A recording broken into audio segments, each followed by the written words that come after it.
Alright, so we have the P365XL and the P365 original model.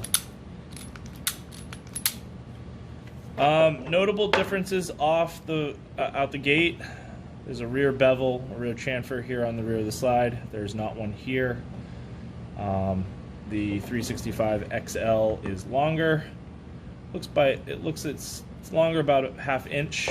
I did not look up the exact dimensions of these guns, so don't flame me in the comments for not looking it up. I don't really care. You guys want to see how these guns take down, their internal components, how they compare, how they feel. So that's what we're here to talk about. The XL comes with two 12-rounders, flush fit. They fit right into that magwell really nicely. Obviously 10-rounders don't fit. The finish on the magazines is different. This is more of like a poly coat, and this is more of like an actual like DLC style finish. Don't know the exact finishes on them. Again, you guys can do your own research into what the exact differences are, but I'm just going to show you what the differences are from observation. So it's more like a poly coat, more like the same coating that a lot of the Msrp mags come with. This feels more of like a, you know, an anodizing, a coating, a hard coat. The frame size and the grip length is much different. So the 12-rounder does fit in the 365 traditional model, and it would be the same as the flush fit, so it fits like that. The 15-round magazines do fit into the XL as long as you take the sleeve off. There'll be a little bit of poke, similar to what's going on here. Notable features on this gun. This is just like the X-Carry. It's got the sights built into the plate. This is for the Romeo 0 and the RMSC. We playfully toyed with the idea, or avoided the conversation, because we wanted to make sure that it was public knowledge before talking about it. I had not researched what is public knowledge for the optic cut on this gun, but we knew what it fit prior to that video. We just wanted to make sure we weren't saying anything we weren't supposed to. So you guys all know this is for the Romeo 0 and the RMSC. So it would take down the same way the other one would.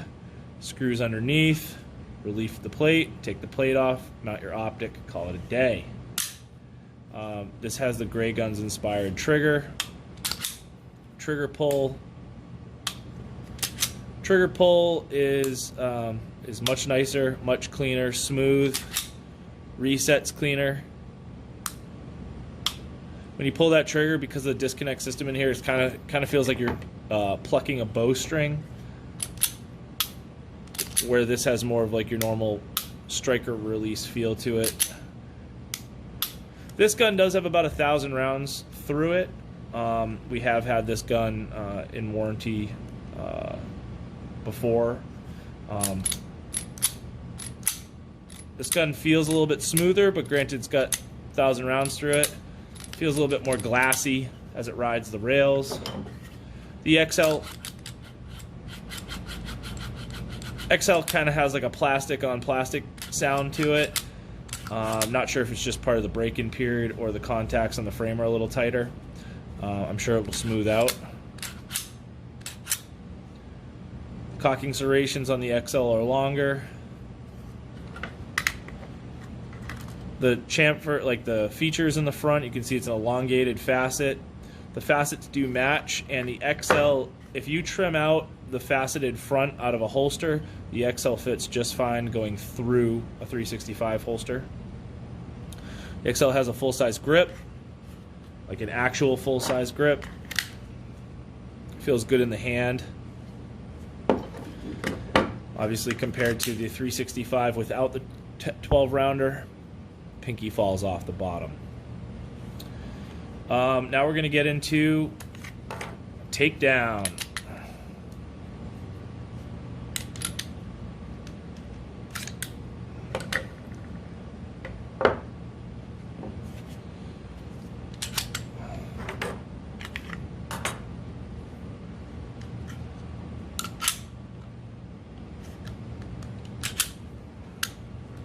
we go. So folks were asking, is the recoil spring different in the XL? The answer is, of course it is. It's a much longer slide. It's a longer slide with more mass. It's gonna be different. So you can see this is more of a classic full-size pistol recoil spring captured ribbon, where this is a two spring capture assembly with round springs. Are the guns, you know, the guns look pretty similar up in here. Obviously that has the holes for the optic cut.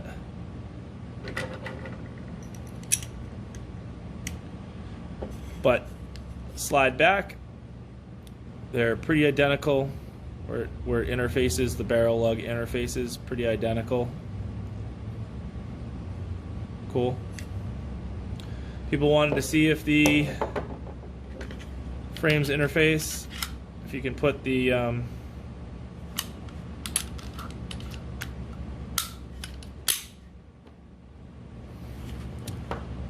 you could put the classic 365 on the XL frame, you can indeed.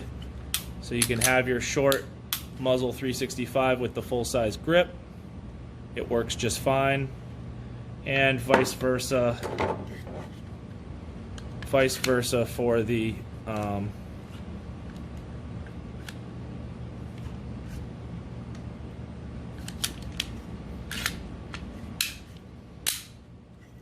XL.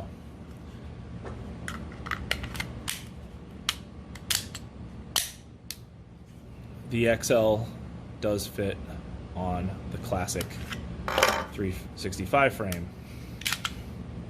It's a little weird looking through a camera and doing a lot of this, so apologies if that looks weird to you. I really like this frame. I like the beaver tail. I like the full-size grip. I like the magwell. Everything about this grip mod is fantastic. So it's kind of cool that they're interchangeable, but it makes sense that they did that. It had to be that way.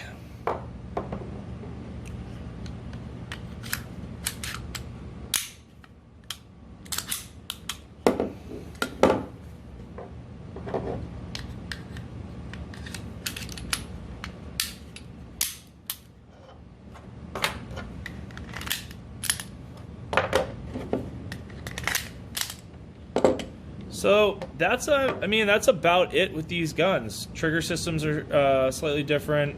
This feels a lot better on reset, press. There's a little bit more friction in the slide here. It feels a little bit more gritty, but I'm sure that'll smooth out. You know, we're talking, this has got a built-in magwell. This doesn't. 12 round mags, also takes the 15. This has 10, 12, and 15 round mags that fit it. The geometry on the rear of the slide's a little bit different. It's faceted different back here. I kind of like this look better, but it doesn't really matter at the end of the day because they needed to support the optic plate here.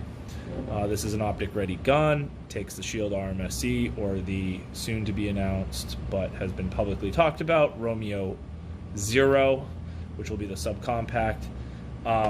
Recoil spring assemblies are different, and obviously different in length and the way they capture. Right?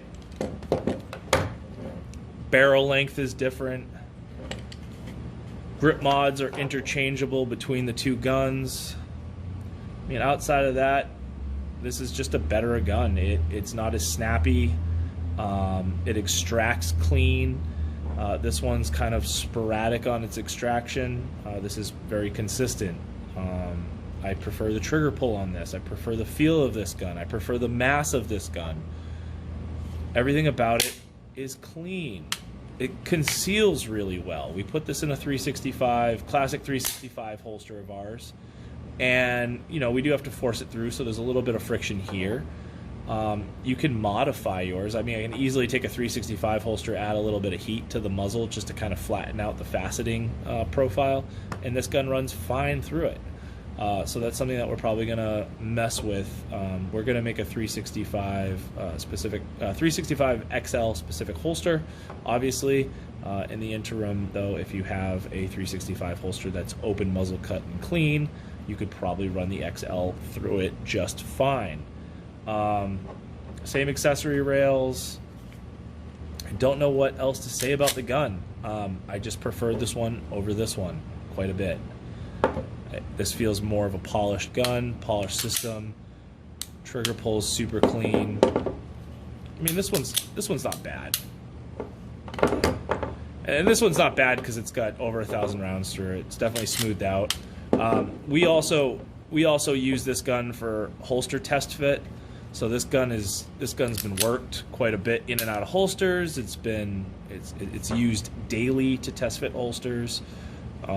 So obviously it's a little bit smoother, a little bit more beat up in general. But I do like this gun. I do trust this gun. This gun, I did have some issues around the 1,000 round mark with extraction. So we will be putting probably another 350 rounds through this gun in the next week or two and see if we can get anything to break. In our last video that we posted of the 365XL, we got the gun hot. We got the gun hot because we wanted to see how the gun works when it does get hot. When guns get hot, they tend to start to have issues with how the parts fit. Obviously, heat causes metal to expand, so you're gonna be bringing in a little bit different environment to the pistol itself. You're going to put it through some adverse conditions once it's hot, and putting a gun through adversity will potentially induce malfunctions. So we wanted to do that. Obviously, it's a carry gun, and you're not going to be gunfighting for a day with this gun. Like this is a concealed carry gun. That's what it was built and designed for. You know, and it's nothing more than that. For the MSRP on these, again, go look at SIG's website and look up the MSRP and compare the two. I don't know. We are a dealer, so we get guns obviously more affordably, so I didn't do the research into that either. But luckily for you guys have a pocket space computer. You can find out a lot of the overall dimension differences and really cross compare them on a higher level via spec sheet. But just in general, we wanted to show you what's interchangeable, what the recoil springs look like, how it takes down, how they fit together, and whatnot. So hopefully this answered any other questions that the video that we posted 2 days ago didn't. And you guys continue to ask questions about the platform, and we will continue answering it to the best of our ability. Guys, click like, subscribe, check us out, leave a comment. We love to hear feedback.